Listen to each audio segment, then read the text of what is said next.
안녕하세요, 여러분. 오늘은 성경의 첫 문장, 아마도 인류 역사상 가장 유명한 문장 중 하나를 다루려고 합니다. 태초에 하나님이 천지를 창조하시니라. 창세기 1장 1절. 이 문장을 들으면 어떤 생각이 드시나요? 혹시 그냥 믿음의 문제 아닌가? 이렇게 생각하실 수도 있습니다. 아니면 과학시대에 이런 걸 어떻게 믿어? 하고 고개를 갸우뚱하실 수도 있고요. 그런데 오늘 저는 여러분께 조금 다른 제안을 하고 싶습니다. 이 문장이 단순히 종교적 신념이 아니라 우주의 존재에 대한 가장 합리적인 설명일 수 있다는 걸 함께 생각해 보자는 겁니다. 증명할 수 있느냐고요? 완전한 실험실 증명은 불가능합니다. 우주의 시작을 타임머신 타고 가서 볼 수는 없으니까요. 하지만 철학적으로, 논리적으로, 그리고 우리가 경험하는 현실과의 정합성을 통해서 가장 합리적인 설명임을 보여드릴 수 있습니다. 자, 그럼 시작해 볼까요? 먼저 가장 기본적인 질문부터 시작하겠습니다. 왜 아무것도 없지 않고 무언가가 존재하는가? 이건 철학자들이 수천 년 동안 고민해온 질문입니다. 그리고 고대부터 현대까지 동서양 철학이 공통으로 인정하는 명제가 하나 있습니다. 무에서는 아무것도 생기지 않는다. ex nihilo nihil fit. 라틴어로 이렇게 표현되는 이 원리는 너무나 자명해서 증명이 필요 없을 정도입니다. 아무것도 없는 상태에서 갑자기 뭔가가 튀어나올 수는 없다는 거죠. 그렇다면 우주가 존재한다는 사실 앞에서 우리는 두 가지 선택지만 가지게 됩니다. 첫째, 우주는 영원히 존재해왔다. 둘째, 우주는 어떤 원인에 의해 시작되었다. 둘 중 하나입니다. 그런데 우주가 정말 영원했을까요? 여기서 철학적 문제가 발생합니다. 만약 우주가 영원한 과거를 가지고 있다면 우리는 오늘이라는 시점에 절대 도달할 수 없습니다. 무한한 과거를 다 지나서 지금에 도착했다는 건 논리적으로 불가능하거든요. 마치 끝이 없는 계단을 다 올라와서 지금 여기 서 있다고 말하는 것과 같습니다. 그리고 현대 물리학은 더 명확한 증거를 제시합니다. 우주는 팽창하고 있습니다. 빅뱅 이론이 말하는 것처럼 우주는 한 점에서 시작되었다는 강력한 증거들이 있죠. 또한 연력학 제2법칙이 말하듯이 우주의 에너지는 계속 소모되는 방향으로 흐릅니다. 엔트로피는 증가하죠. 이것은 무엇을 의미하나요? 우주가 스스로 영원히 존재해온 실체가 아니라 어떤 시점에 시작되었다는 겁니다. 그렇다면 결론은 명확합니다. 시작이 있다면 시작하게 한 원인이 필요합니다. 자, 이제 다음 질문으로 넘어가죠. 우주를 시작하게 한 원인은 어떤 것이어야 할까요? 여기서 논리적으로 생각해 봅시다. 원인은 항상 결과보다 앞서야 합니다. 당연한 얘기죠? 우주가 시작되었다면 그 원인은 우주 이전에 존재해야 합니다. 그런데 우주 이전이라는 게 뭘까요? 우리가 아는 시간, 공간, 물질 모두가 우주의 일부입니다. 그렇다면 우주의 원인은 시간, 공간, 물질의 바깥에 있어야 한다는 결론에 도달하게 됩니다. 이 원인은 다음과 같은 특징을 가져야 합니다. 물질이 아니어야 한다. 물질은 우주 안에 있으니까요. 시간에 속하지 않아야 한다. 시간도 우주와 함께 시작되었으니까요. 공간에 제한되지 않아야 한다. 공간도 우주의 일부니까요. 스스로 존재해야 한다. 그 자신은 시작되지 않았어야 하니까요. 시작을 일으킬 수 있는 능력을 가져야 한다. 당연하죠. 자, 여기서 잠깐. 그냥 자연 법칙이 우주를 만든 거 아니야? 이렇게 생각하실 수 있습니다. 스티븐 호킹 같은 과학자도 이런 주장을 했죠. 중력 때문에 우주가 저절로 생겨났다고요. 그런데 여기 논리적 문제가 있습니다. 법칙은 무언가가 이미 존재할 때만 작동합니다. 중력이라는 법칙이 작동하려면 이미 시공간이 있어야 하거든요. 아무것도 없는 상태에서는 법칙도 작동할 수 없습니다.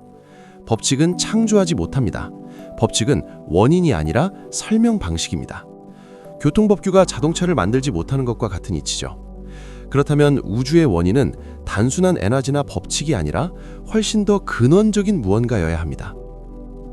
이제 조금 다른 각도에서 접근해 보겠습니다. 우주를 한번 자세히 들여다보세요.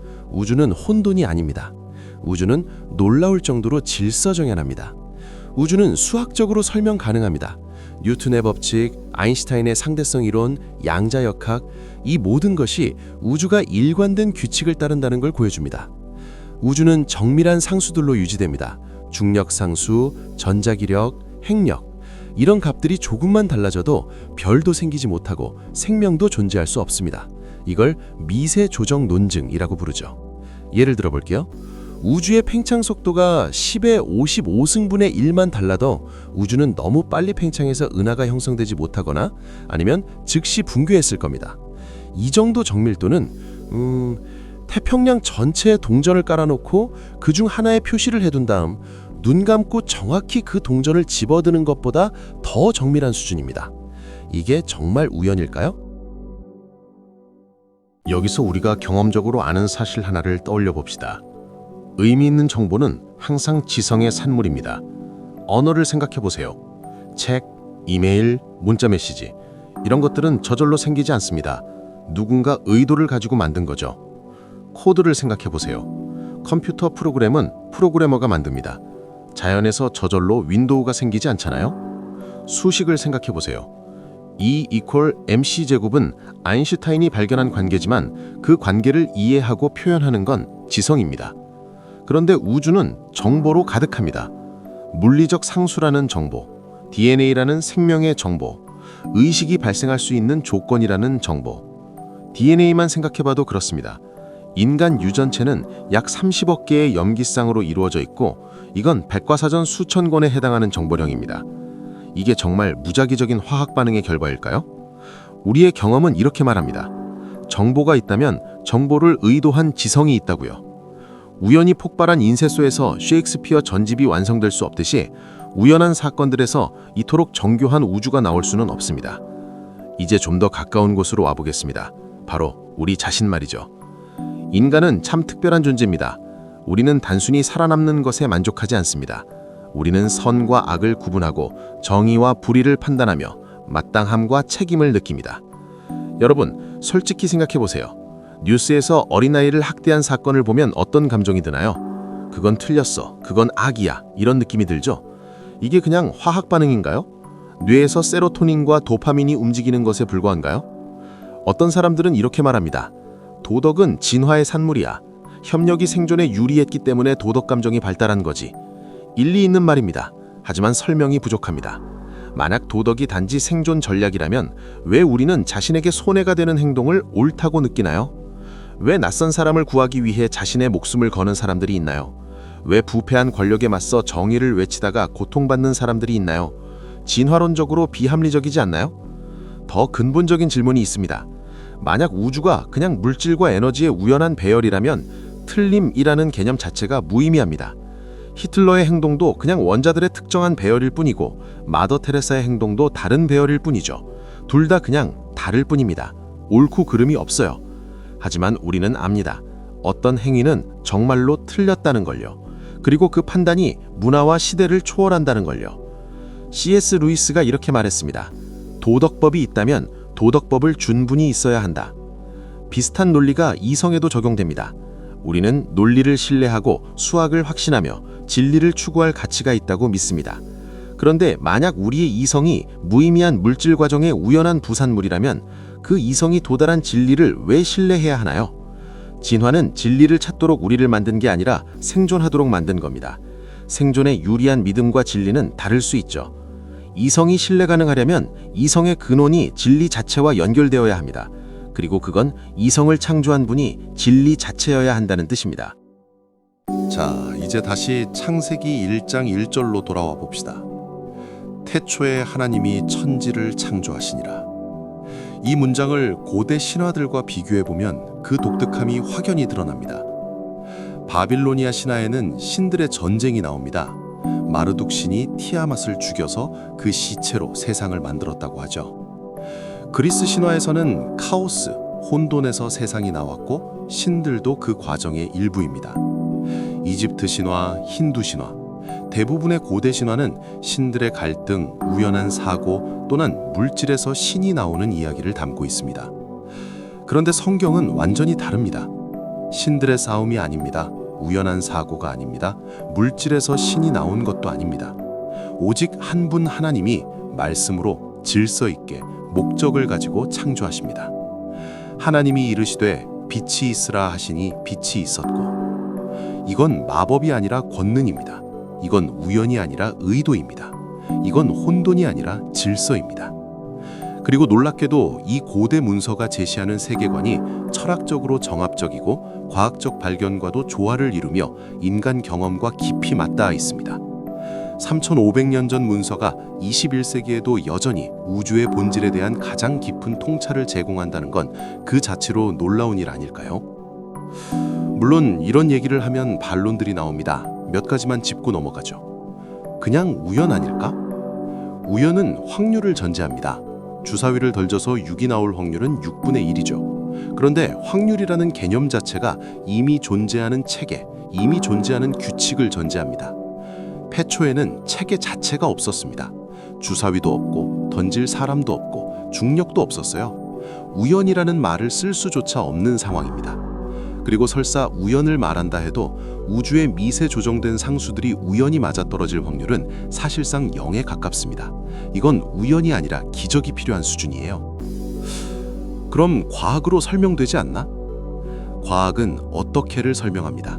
빅뱅이 어떻게 일어났는지, 은하가 어떻게 형성되는지, 생명이 어떻게 진화하는지. 하지만 창조는 왜 존재하는가에 대한 답입니다. 왜 빅뱅이 일어났는지, 왜 자연 법칙이 존재하는지, 왜 무가 아니라 유가 존재하는지. 이건 영역이 다릅니다. 과학과 신학은 적이 아니라 다른 질문에 답하는 서로 다른 렌즈입니다. 사실 많은 위대한 과학자들이 신앙인이었습니다. 뉴턴, 파스칼, 맥스웰, 패러데이. 현대에도 마찬가지입니다. 과학을 한다고 해서 하나님을 부정해야 하는 건 아닙니다. 오히려 많은 과학자들이 우주의 정교함을 보며 창조주를 경외합니다. 그럼 하나님은 누가 만들었어? 이 질문은 논리적 오류를 담고 있습니다. 우리가 말하는 건 시작된 모든 것은 원인이 필요하다는 겁니다. 하나님은 시작되지 않았습니다. 하나님은 스스로 존재하는 분입니다. 이건 특별 변론 아니야? 아닙니다. 논리적 필연입니다. 원인의 사슬은 어딘가에서 끝나야 합니다. 영원히 소급될 수는 없어요. 그리고 그 최종 원인은 스스로 존재해야 합니다. 자, 이제 정리해 볼까요? 우리가 함께 살펴본 것들입니다. 우주는 시작되었습니다. 철학적으로도 과학적으로도 증거가 있습니다. 시작에는 원인이 필요합니다. 무에서는 아무것도 생기지 않으니까요. 그 원인은 초월적이어야 합니다. 시간, 공간, 물질의 바깥에 있어야 하니까요. 질서와 정보는 지성을 전제합니다. 우연은 이 정도 정밀함을 설명하지 못합니다. 도덕과 이성은 초월적 근원을 요구합니다. 물질만으로는 옳음과 진리를 설명할 수 없습니다. 이 모든 조건을 가장 간결하고 일관되게 설명하는 존재, 그것이 바로 태초에 하나님이 천지를 창조하셨다는 선언입니다. 이 문장은 신앙의 도피가 아닙니다. 이성을 포기하라는 요구가 아닙니다. 오히려 이성과 양심이 정직하게 끝까지 추구했을 때 도달할 수 있는 가장 깊은 결론입니다. 물론 이것만으로 성경의 모든 것이 증명되는 건 아닙니다. 예수 그리스도의 부활, 구원의 문제, 삶의 의미, 이런 것들은 또 다른 차원의 질문들이죠. 하지만 시작은 여기입니다. 우주가 왜 존재하는가? 우리는 누구인가? 삶의 의미가 있는가? 이 모든 질문의 시작점은 바로 태초에 하나님이 천지를 창조하시니라 입니다. 여러분은 어떻게 생각하시나요? 댓글로 의견 남겨주세요. 그리고 이 영상이 도움이 되셨다면 구독과 좋아요, 알림 설정도 부탁드립니다. 다음 영상에서 뵙겠습니다. 감사합니다.